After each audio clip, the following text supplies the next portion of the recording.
मशरिक़ वुस्ता में कशीदगी ख़त्म करने के लिए जिनेवा में बड़ी बैठक। जर्मनी, बरतानिया और फ्रांस के वज़ीर ख़ारजा आज ईरानी हम मनसब से मिलेंगे। मुलाकात में जोहरी मुज़ाकरात होंगे। ईरानी वज़ीर ख़ारजा अब्बास अराग़ची की मुज़ाकरात में शिरकत की तस्दीक। उधर इसराइल ईरान जंग पर सलामती कौंसिल का इजलास आज होगा। ईरानी नायब वज़ीर ख़ारजा माजिद तख्त का कहना है, हम जौहरी हथियारों पर यकीन नहीं रखते। अमरीका जंग में शामिल हुआ तो हमारे पास जवाबी कार्रवाई के सिवा कोई रास्ता नहीं होगा। जंग में शामिल होना है या नहीं, ट्रंप 2 हफ्तों में फैसला करेंगे। तर्जुमान व्हाइट हाउस ने वाज़ेह कर दिया। कैरोलिन लेविट ने कहा कि ईरान को जौहरी हथियार हासिल नहीं करने देंगे। ईरान ने जौहरी मुआहिदा ना किया तो उसे संगीन नताइज का सामना करना पड़ेगा। अमरीकी सदर ने ईरान पर हमले के मंसूबे की मंजूरी की खबर को मुस्तरद कर दिया। कहा, वॉल स्ट्रीट जर्नल को अंदाजा ही नहीं मैं ईरान के बारे में क्या सोच रहा हूँ। वॉल स्ट्रीट जर्नल ने दावा किया था अमरीकी सदर ट्रंप ने ईरान पर हमले की मंसूबा की मंजूरी दे दी है। हमला कब और कैसे करना है, ट्रंप ने आखिरी फैसला रोक लिया। अमरीकी और बरतानवी अखबार के मुताबिक अमरीकी जंगी बहरी जहाज मशरकी बहर रूम और अरब समंदर में पहुंच गए। बरतानवी मीडिया के मुताबिक इंटेलिजेंस जराए ने दावा किया है कि अमरीकी सदर ट्रंप ने कहा, अगर ईरान एटमी प्रोग्राम तर्क कर दे तो हमला करने का प्रोग्राम तर्क कर दिया जाएगा। इसराइल वज़ीर आज़म नेतन्याहू ने कहा कि ट्रंप से बेहतर हमारा कोई दोस्त नहीं। ट्रंप पर मुनहसिर है वो जंग में शामिल होते हैं या नहीं।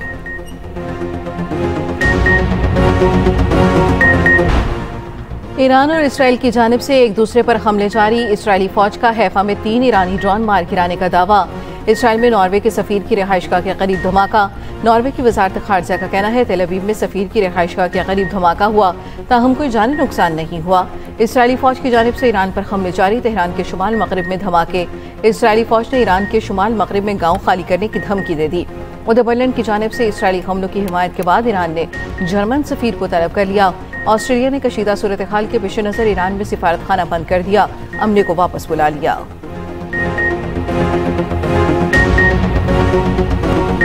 सजील मिसाइल इसराइल पर टूटे। ईरान का इसराइल पर एक और बड़ा हमला। पहली बार 2000 किलोमीटर तक मार करने वाले सजील मिसाइलों का इस्तेमाल। 271 इसराइली जख्मी, कई की हालत नाजुक। तल अवीव समेत 6 मकामात पर मिसाइल गिरने से बड़े पैमाने पर तबाही। इसराइली फौज का ईरान की जानिब से शहरी आबादी और अस्पताल को निशाना बनाने का दावा। कहा, ईरान ने क्लस्टर बमों का इस्तेमाल किया। ईरानी मिसाइल सारूका अस्पताल से बराह रास्त टकराया। अस्पताल के मुख्तलिफ हिस्सों को नुकसान पहुंचा। ईरान का कहना है, मिसाइल हमले में सारूका अस्पताल के नजदीक इसराइली फौजी कमांडर और इंटेलिजेंस हेडक्वार्टर और इंटेलिजेंस कैंप को निशाना बनाया गया। ईरानी मिसाइल हमलों के बाद इसराइली वजीर आजम की ईरान को खुली धमकी। कहा, ईरान को अस्पताल पर हमले की भारी कीमत चुकाना पड़ेगी। ट्रंप ईरान पर बमबारी में इसराइल का साथ ना दें। बरतानवी वज़ीर आज़म के स्टामर का अमरीकी सदर को मशवरा। ईरान पर हमले की मंसूबे की मंजूरी के रद्द अमल में तर्जुमान बरतानवी वज़ीर आज़म ने कहा, ज़रूरत इस बात की है कशीदगी कम की जाए। मुहासराए किसी के वफाक में नहीं। न्यूयॉर्क में अमरीकी सदर के खिलाफ बड़ा मुजाहिरा।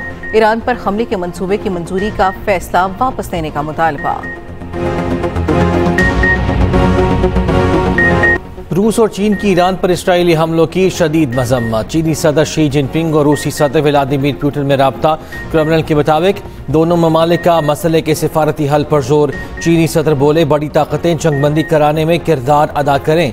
इसराइल बहरान को हवा दे रहा है। रूसी सदर का अमाराती सदर से भी राब्ता। ईरान इसराइल तनाज़े के फौरी हल पर इत्तफाक। पुतिन ने कहा, ईरान ने अब तक रूस से मदद नहीं मांगी। बरतानवी वज़ीर आज़म का अमीर कतर का टेलीफोन। कशीदगी में कमी और सिफारतकारी की जरूरत पर जोर। शिमाली कोरिया ने कहा, इसराइली हमले गैर कानूनी और इंसानियत के खिलाफ हैं। अमरीका और यहूदियों को आलमी अमन को तबाह करने का जिम्मेदार ठहराया जाएगा।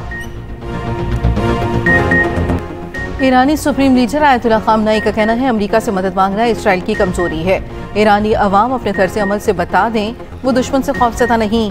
ईरानी अवाम दुश्मन के सामने डटे रहें। इसराइली वज़ीर दिफा की खुली धमकी। कहा, खामनाई को मज़ीद जिंदा रहने नहीं दिया जा सकता। उनका वजूद अब मज़ीद बर्दाश्त नहीं किया जा सकता। इसराइली वज़ीर आज़म नेतन्याहू ने कहा, खामनाई पर हमले से मुतालिक तमाम ऑप्शंस मेज़ पर हैं। पाकिस्तान टेलीविजन की सीनियर अदाकारा आयशा खान कराची में इंतकाल कर गई। आयशा खान 22 अगस्त 1948 को कराची में पैदा हुई। PTV के ड्रामों अफसाना, उरूसा, फैमिली, 93 और मेहंदी के लिए शोहरत पाई।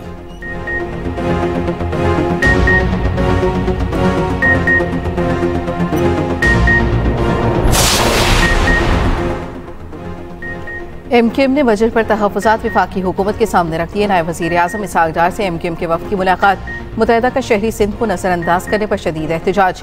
MQM ने अपने नुकात तहरीरी तौर पर सामने रखे। शिकवा किया K4 मनसूबे के लिए बजट में नाकाफ़ी रकम रखी गई। हुकूमती वफ़द की रकम बढ़ाने और अर्बन तरक्याती पैकेज में इजाफे की यकीन दहानी। MQM ने मुतालबा किया वफ़ाक़ी इदारों में कराची और हैदराबाद के नौजवानों को नौकरियाँ दी जाएँ। बिजली, गैस और तेल की कीमतों में मरहलावार कमी की जाए। मुत्तहिदा के वफ़द की आइंदा हफ्ते वज़ीर आज़म से मुलाकात भी मुतवक्के।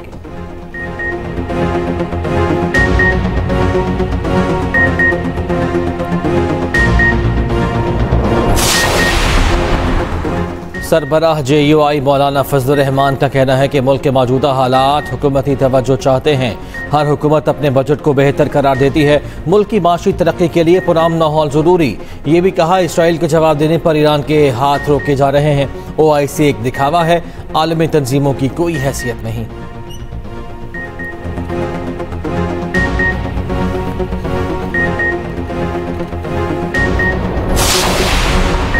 पंजाब असम्बली का हंगामा खेज बजट इजलास, अपोजिशन का शदीद एहतजाज और नारेबाजी। अपोजिशन लीडर मलिक अहमद खान बच्चन ने कहा बजट तो गरीब आदमी को रिलीफ देने के लिए होता है। मौजूदा हुकूमत की तरजीहात सिर्फ पिछाई के खिलाफ सियासी कार्रवाई है। बजट तकरीर के दौरान वजीर खजाना की तरफ किताब फेंकने की तहकीकात मुकम्मल। अपोजिशन रुकन हसन मलिक को इजलासों से मुअत्तल कर दिया। मौजूदा इजलास की मुद्दत तक मुअत्तल किया गया।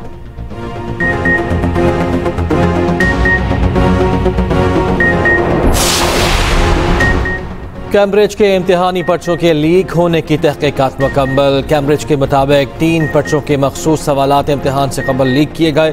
कंप्यूटर साइंस और मैथ के 2 पर्चों में लीक शुदा सवालात की तस्दीक। कैम्ब्रिज ने लीक शुदा सवालात पर तमाम तलबा को मुकम्मल नंबर देने का फैसला कर लिया।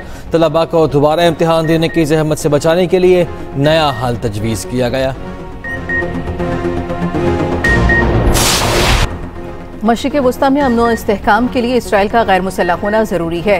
मारूफ चीनी थिंक टैंक के सरबराह विक्टर गाउट का TV को इंटरव्यू। कहा इसराइल का खुद एटमी हथियार बनाना और दूसरों को धमकियां देना संजीदा मसला है। ईरान के एटमी असासों पर इसराइल के हमले जुर्म हैं। इसराइल ने ईरान पर खुद साख्ता जंग मुसल्लत की। एक आज़ाद मुल्क की इलाकाई सालमियत की खिलाफ वर्जी की। इसराइल ईरान के हुकूमती और फौजी अरकानों को कत्ल करके जुर्म का मुर्तकिब हुआ।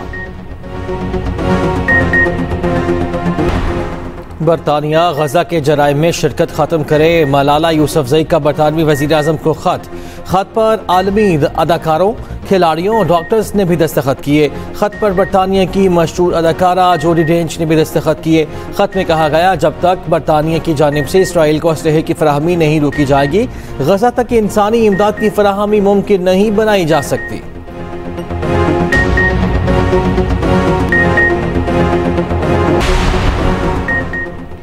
ईरानी हमलों का खौफ, 5000 इसराइली घर छोड़ गए। इसराइली शहरियों की इंतजामात न होने पर नेतन्याहू पर कड़ी तनकीद। 1000 के करीब लोगों का ताल्लुक तल अवीव से है। उधर इंडियन नेवी एहलकारों ने हैफा पोर्ट के करीब ईरान के मिसाइलों को फिल्म बंद किया।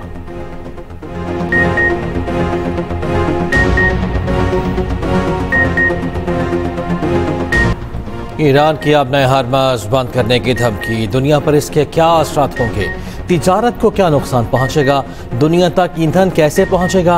आबनाए हरमज़ में क्या खुसूसी रिपोर्ट इसी बुलेटिन का हिस्सा।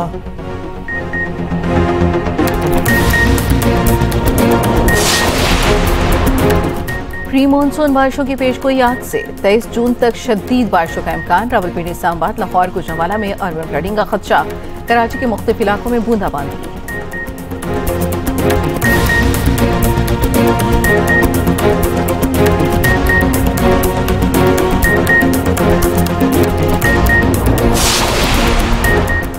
आज दुनिया भर में महाजरीन का दिन मनाया जा रहा है। पाकिस्तान लाखों अफगान महाजरीन का मेज़बान। UNHCR के मुताबिक पाकिस्तान में अब भी 23 लाख से ज़ायद रजिस्टर्ड अफगान महाजरीन हैं। सितंबर 2023 से अब तक 5,30,000 से ज़ायद अफगान महाजरीन की वतन वापसी। और मुश्ताक यूसुफी जैसा कोई नहीं। मारूफ मुसन्निफ और मज़ाहनिगार को पिछले 7 बरस बीत गए।